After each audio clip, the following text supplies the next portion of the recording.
I was tasked with Steve.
You think it's working? You think it's working? You think it's working? Yeah.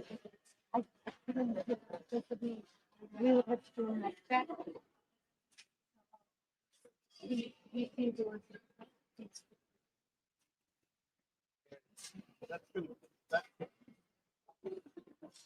That'll make it.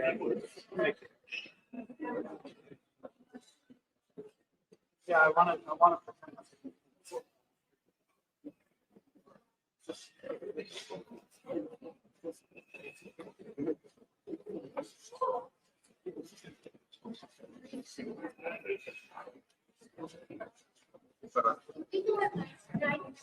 Let's go. Want to do it? Mic check.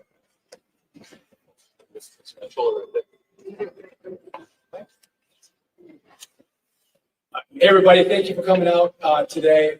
I'm here with Nick Daniels, the president of the Air Traffic Controllers Union. I have a few of our air traffic controllers with us today. Oftentimes, these guys are nameless and they're faceless, but they're the men and women who work in our towers to make sure that our flights are on time, that our flights aren't delayed, and your flights are safe. And so I wanted you to have a chance to see a few of the men and women who aren't getting paid today.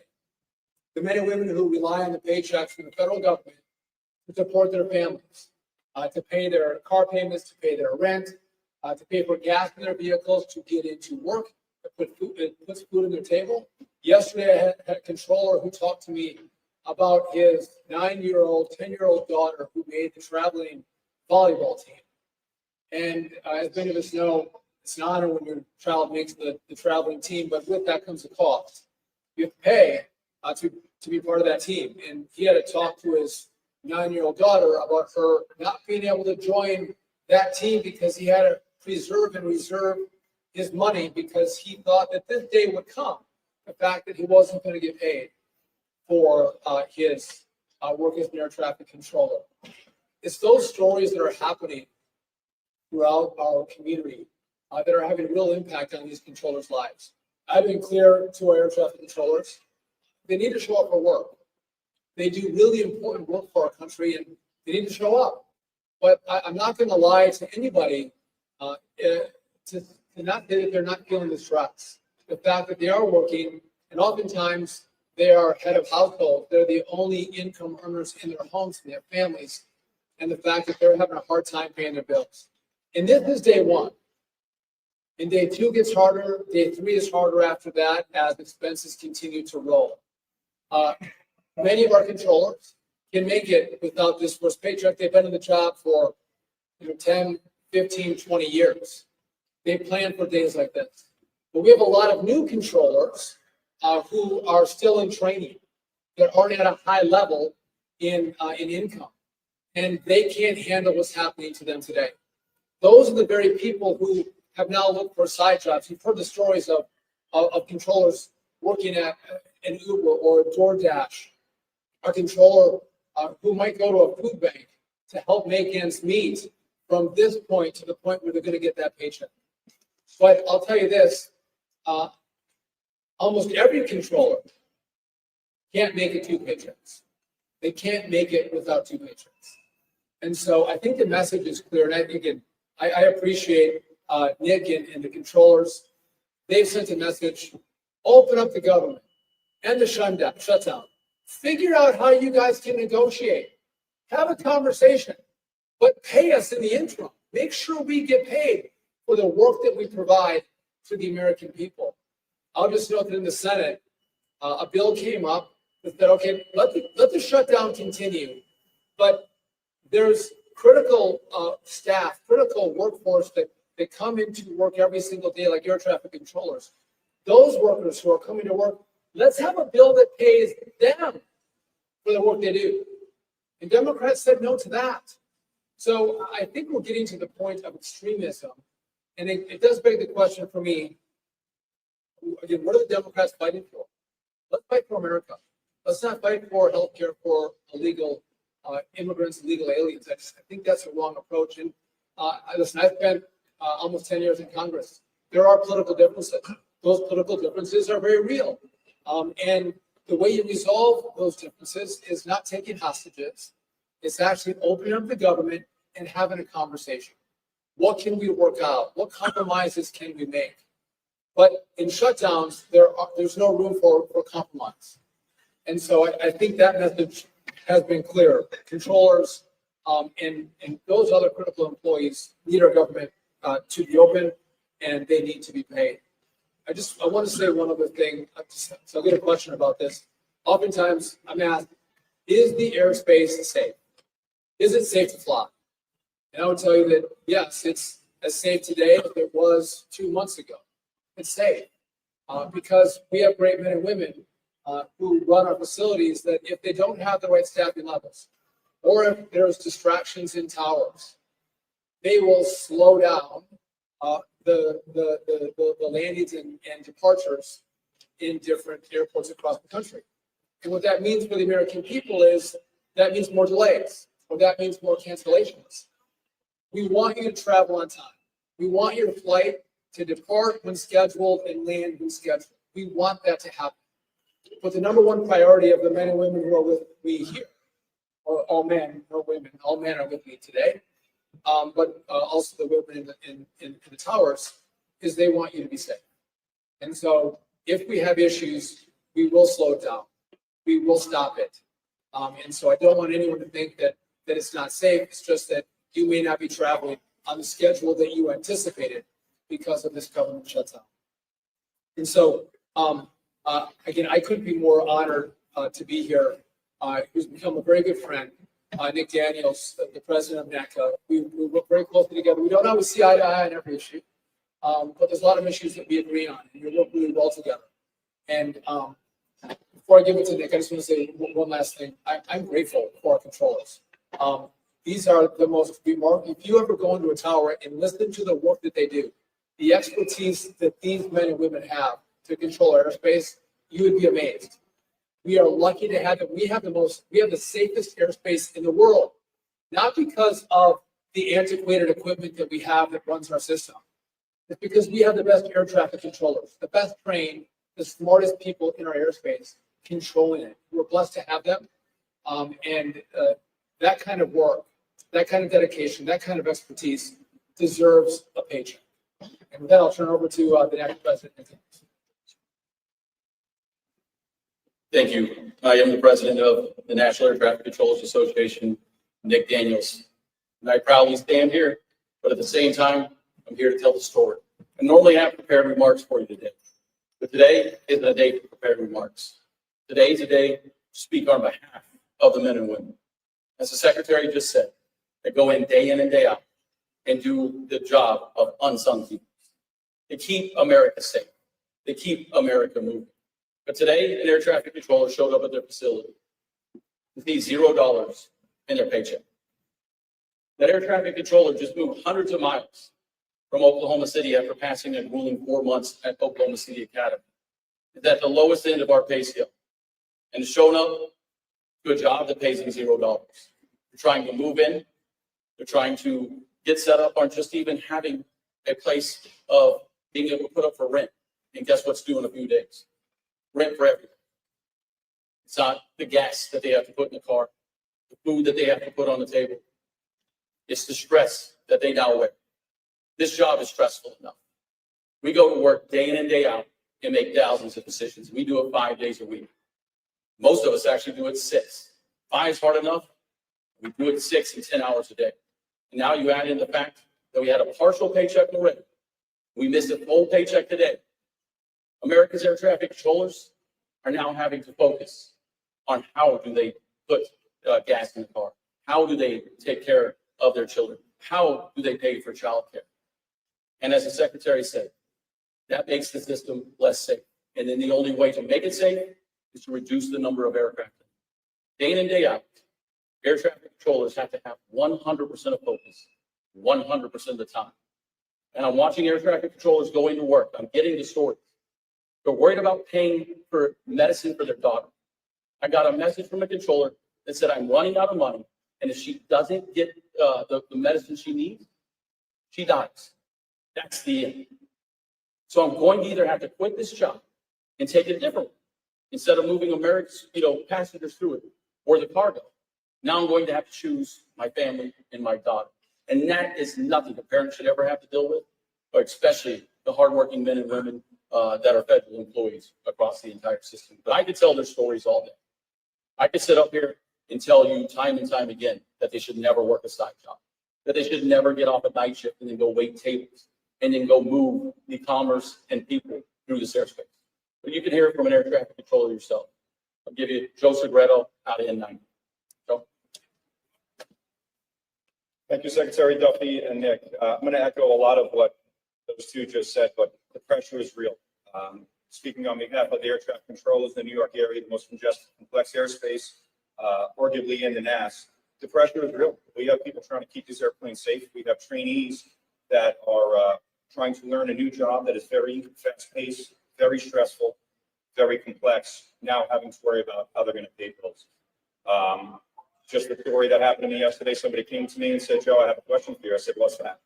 I need your advice. What am I to do? Do I put gas in my car? Do I put food on the table? My wife is out making money. We don't have money for daycare. What do I do?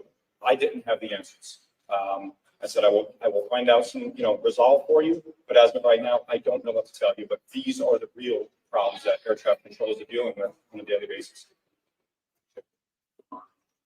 And as you heard, day in and day out, that's now the life of an air traffic controller. The people tasked with making the impossible possible are having it made impossible by not paying them. So the message is simple. In the shutdown, there is no excuse that these hardworking men and women are showing up to do this job and to not ever know when they're going to get paid again. So we need America's help. We need you to stand up, and we need you to say, enough is enough in this shutdown and ensure that we can move this forward. We do not want to be up here telling you the sad stories. We want to be up here telling you how we're moving the system forward, how we're bringing in more air traffic controllers than ever, how we're modernizing the system to serve the American people. So again, cannot stress enough. If you want to take action, contact your congressional representative and tell them in the shutdown today. So we'll take the questions in just a second. I want to give you a few stats. This year, on average, the delays that are associated with staffing triggers with air traffic controllers is 5%. On Sunday, 44% of the delays were because of staffing shortages. Yesterday, that number was 24%.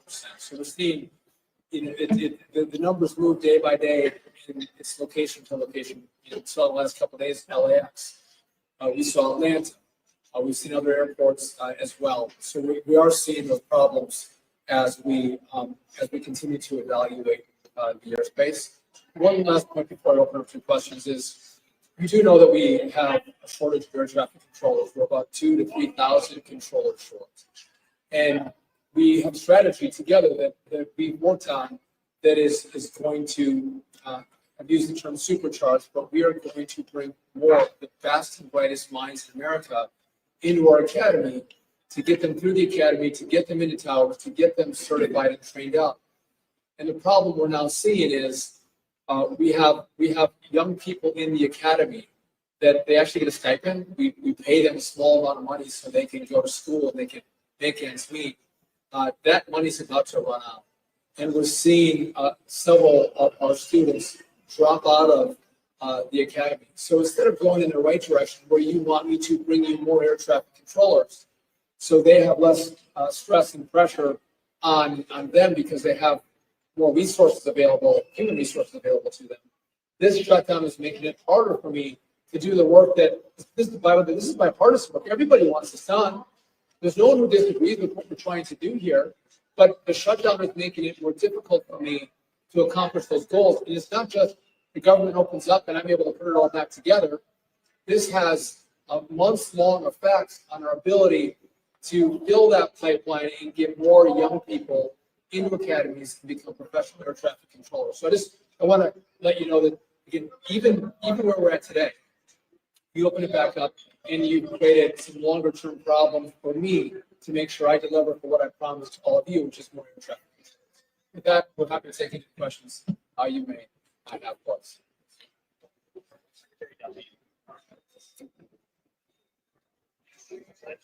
Sorry.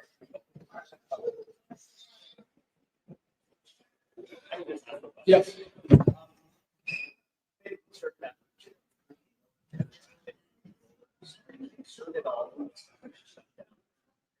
Was working without pay could deter those efforts to recruit people. What are you telling people when you're trying to recruit? So our instructors at the academy, they're not being paid. And the fact that our controllers in the academy may lose their stipend, we tried to plan for this. We tried to conserve as much money as possible. We have about a week left of dollars, but yeah, no, I'm very concerned about what this does for our pipeline. The president has said, and I agree with President Trump, like we have here, I want the best and the brightest. I want the smartest people to come in and control our airspace. And if you see that you pick a career where you may not be paid for a partial payment, one paycheck, the next paycheck you're not paid, and maybe a third, that'll make you rethink, do I want to go into this profession? Not only that, when we have new controllers that are being trained up, they don't make a lot of money. It's a base pay that they get, and they're having a hard time making ends meet on the pay itself. You take that minimal pay away, and they throw their hands up. They don't know how they're going to navigate it. So this truly can drive people. We've seen a few times that it has. It drives people out of a profession where we're trying to build more numbers as opposed to the shutdown taking numbers away from us. Yes. You just want to yell it at me. Quick question.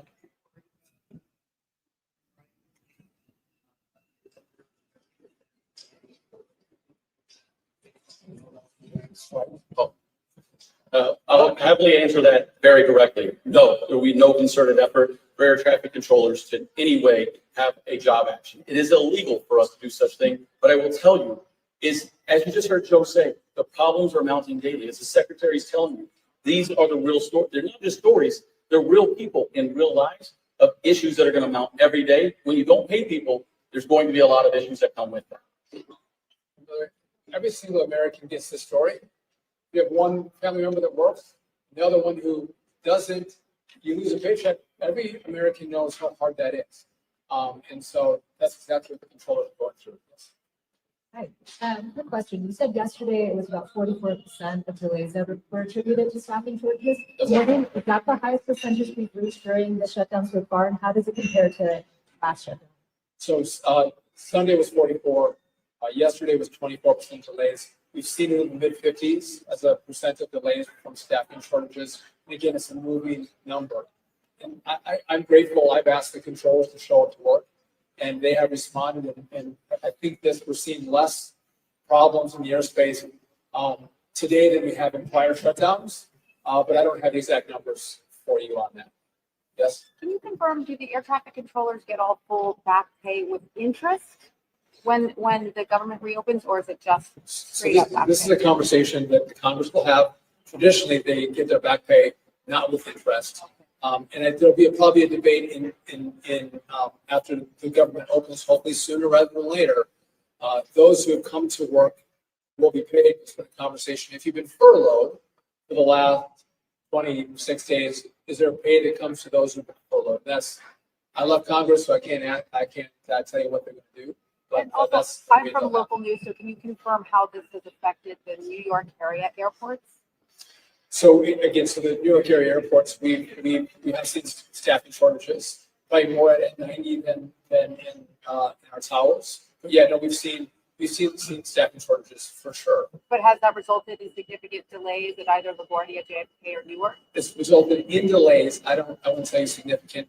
New York has not been like LA or Atlanta, where we've had more significant delays. Yes.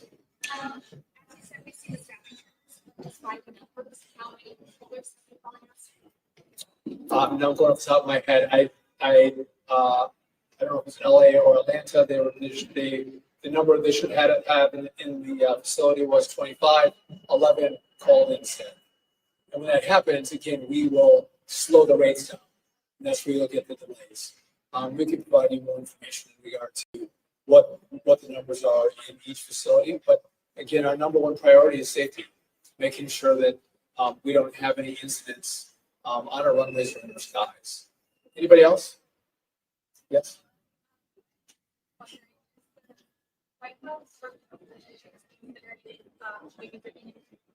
Funds to pay air traffic controllers dependent on the shutdown was on. Is there any? So the question is there contingency plans to pay air traffic controllers? So I've looked at the FAA budget to see if we can find resources to pay our controllers, and it becomes really challenging in a shutdown to make that happen. You saw a donor gave $130 million to pay our military men and women. There's not a lot of leeway that we have to get people paid. The answer is open up the government, or Senate Democrats vote for the bill that pays the men and women who have to come to work every single day to keep America operational. Really simple solutions. I get there's differences in priorities and policies, but negotiate that when the government is open. Don't hold America hostage. Don't hold our skies hostage.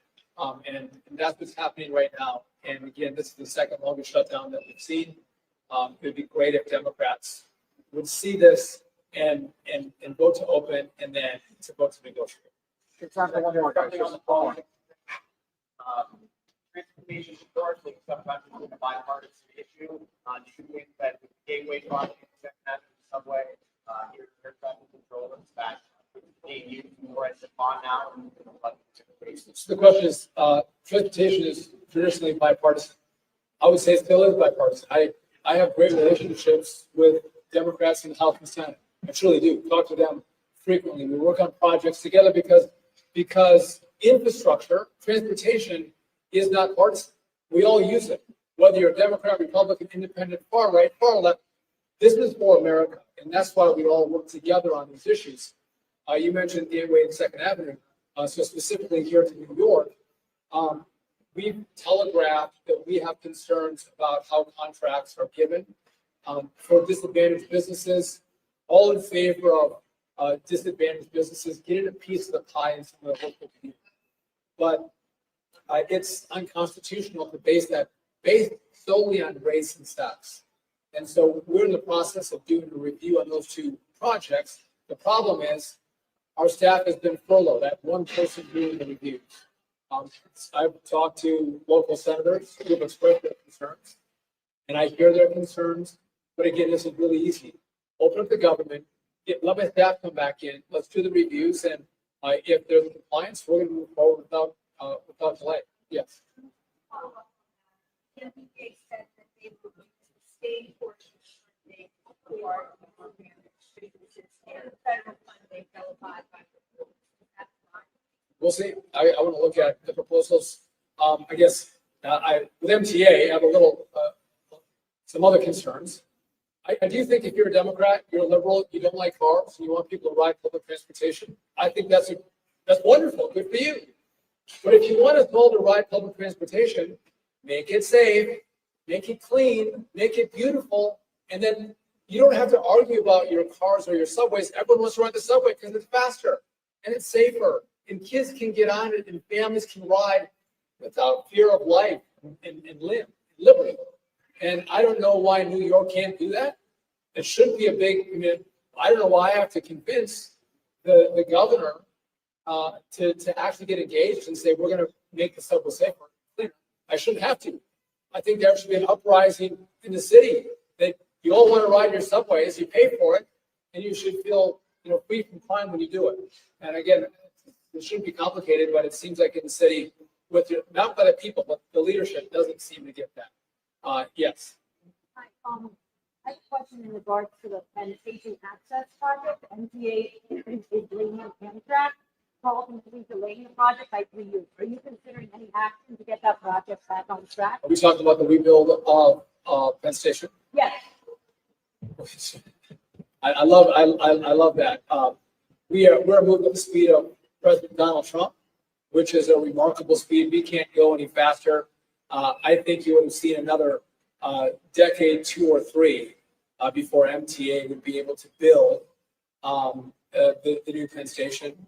And I think it would probably cost 10 times as much if you look at their track record. So we are going to build it fast, and we are going to build it on budget. And so again, I've looked at the past performance of MTA, and I don't have a lot of confidence in what they've done and how they operate. One more question, then we'll go.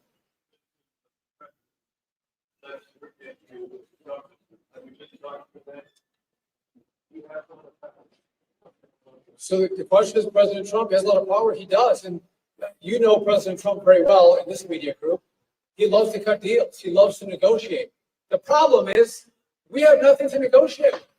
Republicans offered a clean CR, meaning the funding from September 30th should be the very same as October 1st. No changes, no modifications, no leverage points. It's Democrats who now said, I want to shut the government down because I want to use this leverage, this shutdown, the pain of these controllers to get what I want. So they're the only ones who put in additional requirements to open the government back up. It's Republicans alone who said, make it clean. Open it back up, and then let's negotiate. If Democrats have priorities they want to discuss, do it when the government's open. But there's nothing we have to negotiate with because it was a clean CR. And so I don't think you're going to see the president negotiate here because he has nothing to give up because he didn't put anything in the bill. We're talking about air traffic control. It's really important. The SNAP benefits and subsidies for Obamacare all are going to come to a close as we get to the 1st of November. And real pain is going to be inflicted on the American people. And I think that's a decision that Democrats are going to have to grapple with. How much pain are they going to inflict? Think back when Barack Obama had the shutdown. You want to make it as painful as possible. So think back to DC. Many of you covered the story. We had open air monuments and memorials. He put gates around the open air monuments and memorials to make it more painful on a World War II vet or a Vietnam vet that came to see their memorials. He wanted it to be painful. President Trump has done all he can to alleviate the pain on the American people.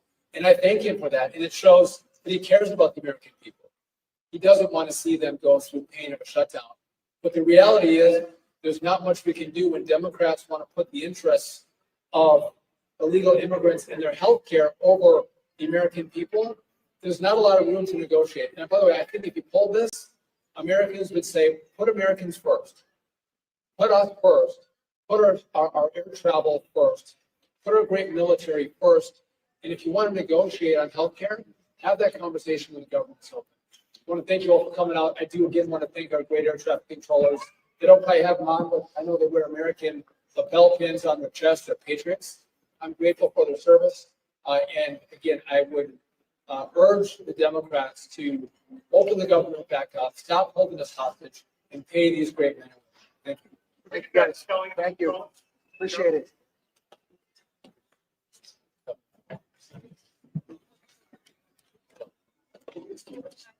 See you next time. Nick.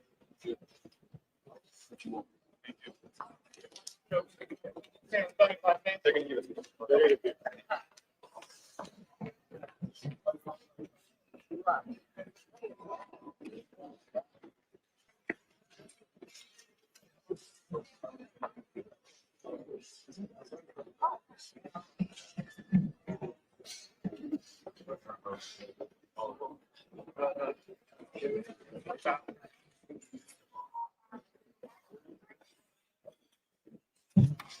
Yeah.